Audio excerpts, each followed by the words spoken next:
The truth about narcissistic abuse.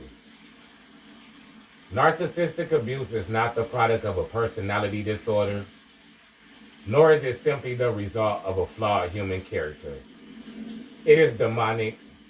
It is the manifestation of spiritual forces of pride, control, and deception operating through human vessels. The spirit of narcissism seeks to dominate, manipulate, and destroy. Its primary objective is to steal identity, enslave will, and destroy destiny. Understanding the nature of this abuse begins with recognizing the spirit behind it. Narcissistic abuse is not random, it is deliberate, systematic, and strategic. It operates through clearly identifiable tactics, yet it is often hidden from those outside the victim's experience. Its power lies in its ability to disguise itself as charm, vulnerability, and even love. This disguise allows the spirit to gain access to the victim's life and bind them in cycles of control. The spirit of narcissism expresses itself in multiple ways. Some vessels of this spirit are overt, displaying arrogance, grandiosity, and an obvious need for dominance. Others operate covertly, subtly manipulating through victim playing, passive aggressiveness, and emotional deception. Regardless of manifestation, the purpose remains the same: to feed on the energy, attention, and emotional reactions of others. This feeding is known in psychological terms as narcissistic supply, but spiritually is simply the extraction of life force, joy, and identity from the victim. Without the supply, the spirit experiences frustration and loss of control, often resulting in aggression, sometimes called narcissistic rage. It's not random anger, it is demonic retaliation against any attempt to resist its control. To fully understand narcissistic abuse, it is essential to recognize the tactics employed by the spirit of narcissism. These tactics are systematic and deliberate, designed to establish control and maintain dominance. The first tactic is love bombing. In the initial steps of engagement, the narcissist spirit floods the victim with affection, attention, and flattery. This sudden intense display creates an immediate bond and bypasses discernment. The victim becomes dependent on the attention, interpreting it as genuine care and love. This stage establishes the foundation for the subsequent cycle of abuse. Once this bond is formed, the devaluation phase begins. The mask drops, revealing criticism, blame, and emotional manipulation. The victim experiences confusion as the same person who displayed affection now demonstrates cruelty. This inconsistency is deliberate, designed to destabilize the victim's sense of self and creates dependency. The spirit thrives on the victim's doubt, fear, and emotional instability. The discard phase follows, often abruptly and without explanation. The demon seeks to destabilize the victim further, creating panic, insecurity, and desperation.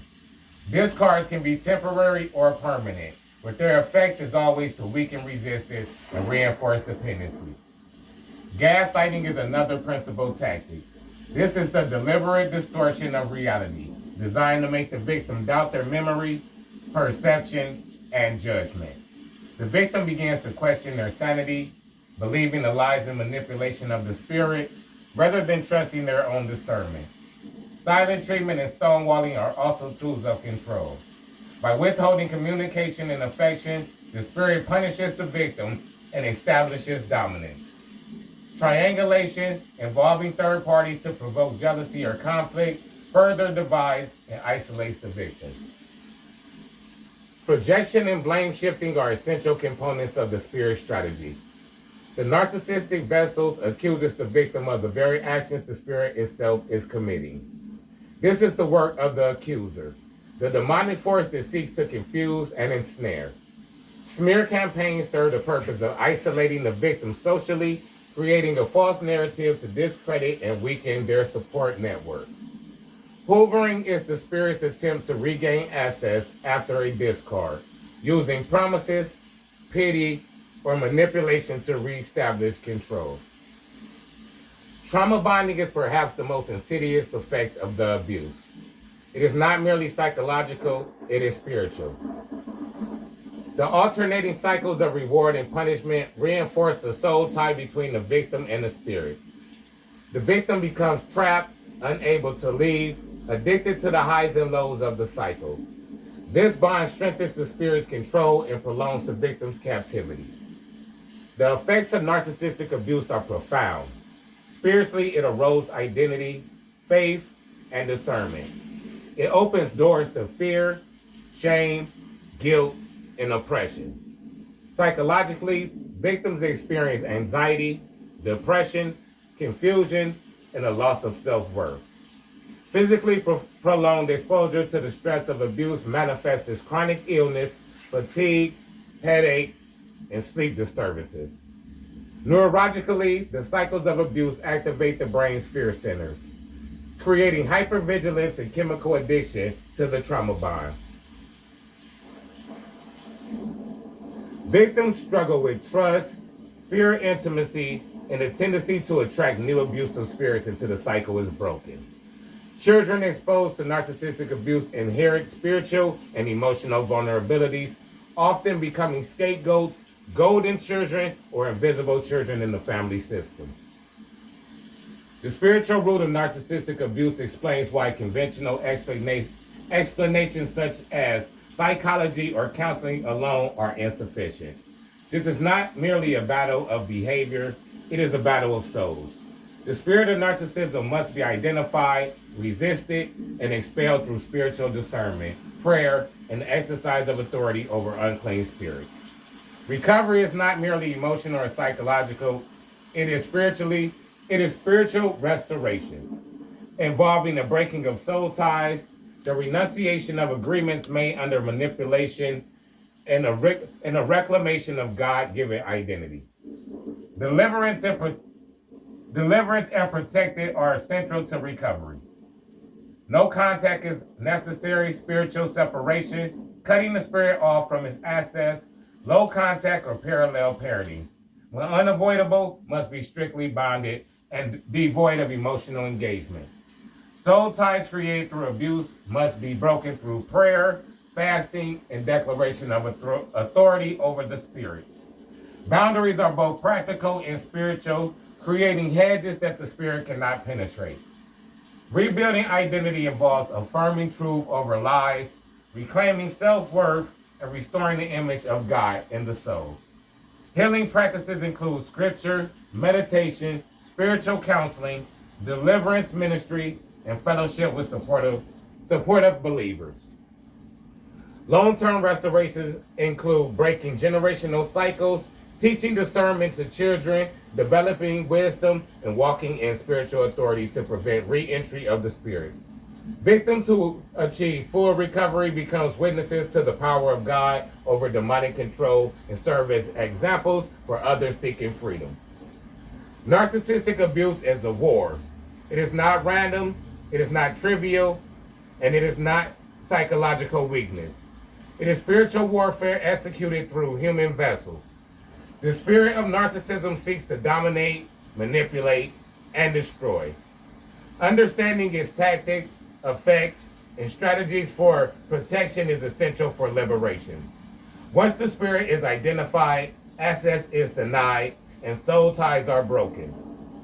The victim moves from bondage to freedom, from confusion to clarity, and from oppression to restoration. The work of this abuse is methodical. The spirit operates through predictability and strategy. It understands human behavior and manipulates it for its gain. Victims often remain trapped because they underestimate the spiritual dimension of the abuse. Recognizing the source as demonic shifts the approach from passive coping to active spiritual resistance. Prayer, discernment, authority, and spiritual warfare becomes essential tools.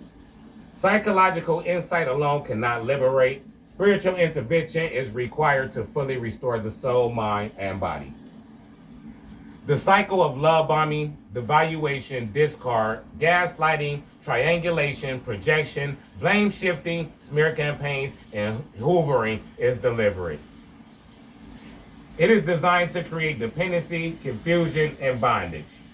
Trauma bonding reinforces the spiritual tie, making separation painful and difficult. Every tactic is a weapon, every phase a strategy, and every reaction a source of nourishment for the spirit. Victims must understand that resistance is possible. Recognizing the abuse as demonic gives authority to fight back. No contact, boundaries, soul tie breaking, deliverance, prayer, and spiritual counsel are not optional. They are essential. Recovery requires vigilance, spiritual discipline, and faith.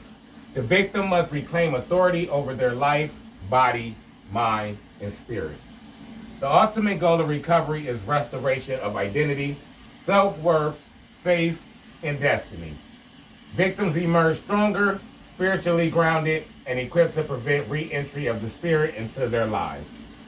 They become witnesses of God's power over darkness, demonstrating that freedom is possible and that the spirit of narcissism can be resisted and overcame.